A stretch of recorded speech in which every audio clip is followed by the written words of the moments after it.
Hello, welcome. This is Blockchain Bloom, the blockchain educator. I'm Metal Pink, and in today's video, I'm going to talk about that actually now we are in the downtrend in a bearish situation, but usually a relief rally is coming after this kind of period. So in this video, I would like to talk about that. Also, that Texas becomes the first US state buying Bitcoin. That's also massive.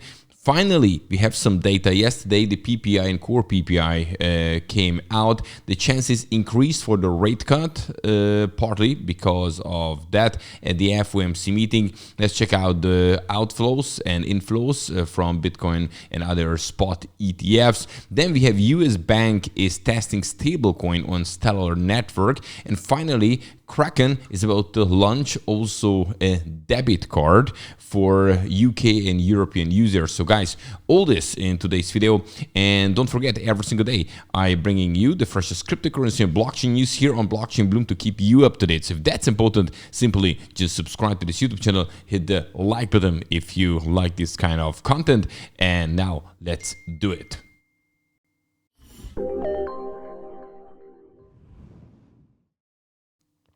All right, and first, as usual, let's have a look at the prices, where we can see actually that Bitcoin is actually 0.4 up, so not too much, 87,152 US dollars. Ethereum, 1.44% up, with that 2,910 US dollar. The top gainer is Monad, now up 39%, SPX 20%, and Story it's 10% up. Then we see losers, Aster 5% down, MYX 3%, and FAT is going down 3%. So no major dumps, no major increases. And now let's talk about a little bit about the chart and when this relief rally can come actually.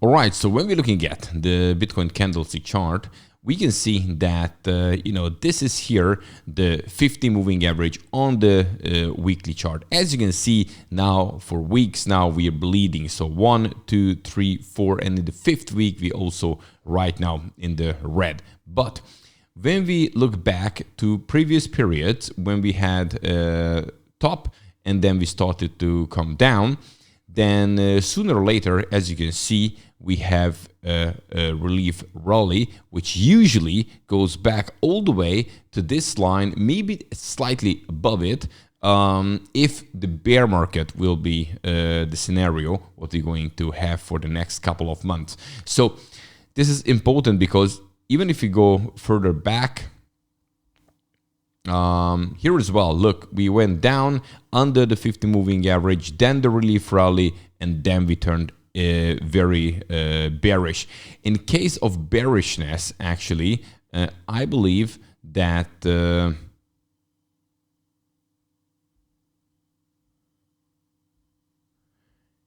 here the 200-day moving, 200 moving average, sorry, because it's the weekly chart, could be some defending line, just as it was here. Actually, here we went under it, but this could be interesting around here. Maybe this can. Oh, sorry, this is not the one. My bad. That's the one. Almost there, a tiny bit lower. So yeah. This could be maybe the final defense if the bear market plays out. Of course, we shouldn't forget about it because nobody knows the future. Therefore, it's very difficult to predict that if we break above this and the bullish case somehow comes back and the cycle is kind of changing, then of course we can further go up. But first, what I would like to watch, sooner or later, I believe a relief rally should come, at least go up here or around here.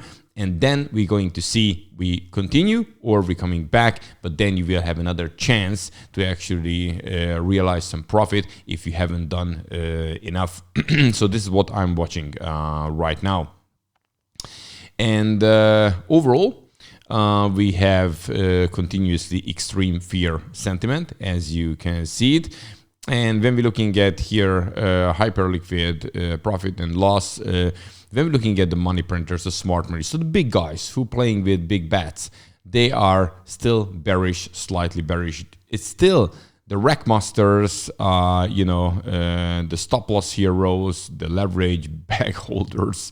These are the guys who are very, very bullish. But usually I'm looking at, the big guys, how they react. And when they changing, then, it's more likely that the situation will change because they playing with big bets.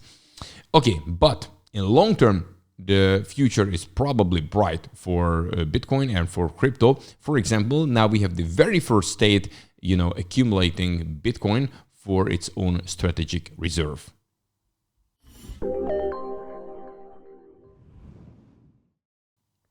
And here we go. We have Texas becomes the first US state to buying $5 million worth of Bitcoin, and they actually now used BlackRock spot Bitcoin ETF.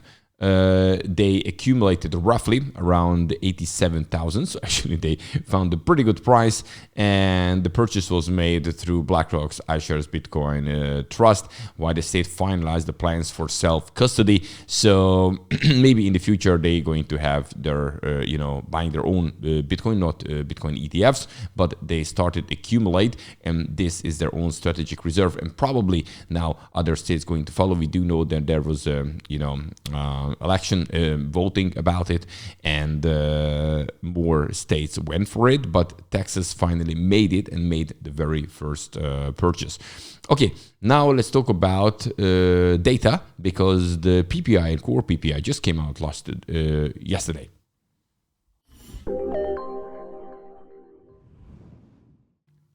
Well, we have missed the data for a while since we had the shutdown 1st of October. Yeah, that was when it started.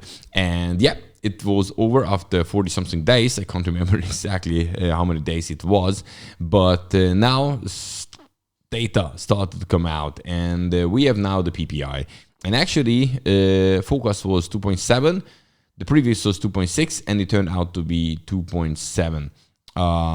Then we have the core one, and that's actually even better because it was 2.8 before. The forecast said 2.7, and it was actually better, and that also increased the chances for a rate cut at the FOMC meeting, which will be at the 10th of December, so not long from here. Now it's almost 85% that there will be a 25 basis point rate cut, so that helped, which will in the future also help the market. But so far the crypto market doesn't really care about it. As you can see, Bitcoin price is just hovering around this 87,000, not breaking out yet. Right. Okay. Let's talk about inflows, outflows from Bitcoin's spot ETFs.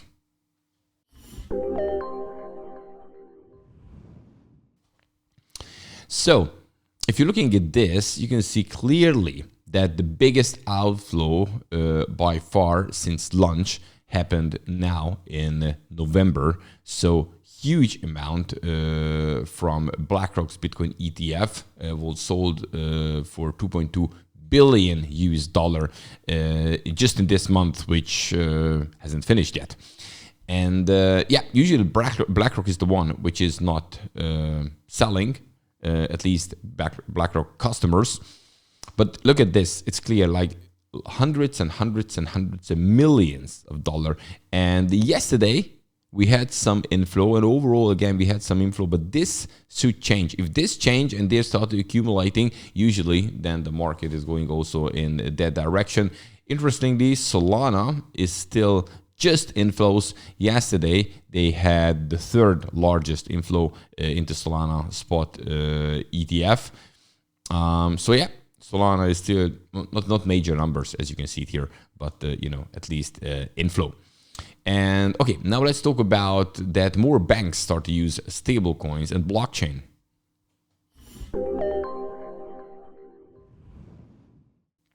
So we have now more and more banks testing different kind of networks and using stablecoins. The next one here is US Bank is testing stablecoin on Stellar Network.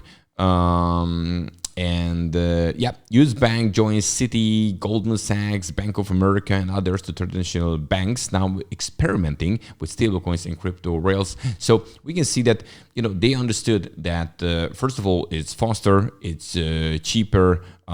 You can really follow it because you know what's happening on the blockchain. You know, it's really fast. So for international payments, transactions, it's really good. And now, different kind of banks testing different kind of network. Now US Bank is testing now, you know, for their own stablecoin, Stellar network, for example. Okay, and finally, news for European and UK crypto fans who would like to have a debit card. Here is another exchange which comes out with it.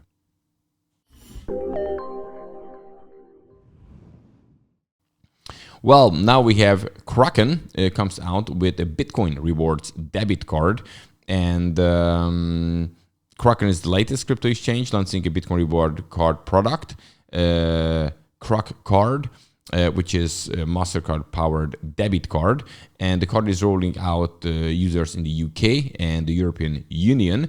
And the Kraken card allows users to spend from their everyday savings account inside the firm peer-to-peer payment app. It's pretty much this is what we already using with Bybit, for example. Bybit had its card earlier for European users as well. But yeah, probably more and more exchanges going to do it, and also for European users, because with this MiCA regulations, everything, they have to separate it from their global exchange. Guys, that's it for today. Don't forget, every single day I'm bringing you the freshest cryptocurrency and blockchain news here on Blockchain Bloom to keep you up to date. So if that's important, simply just subscribe to this YouTube channel. Hit the like button if you like this kind of content. And of course, see you in the next one. Have a good one. Bye-bye.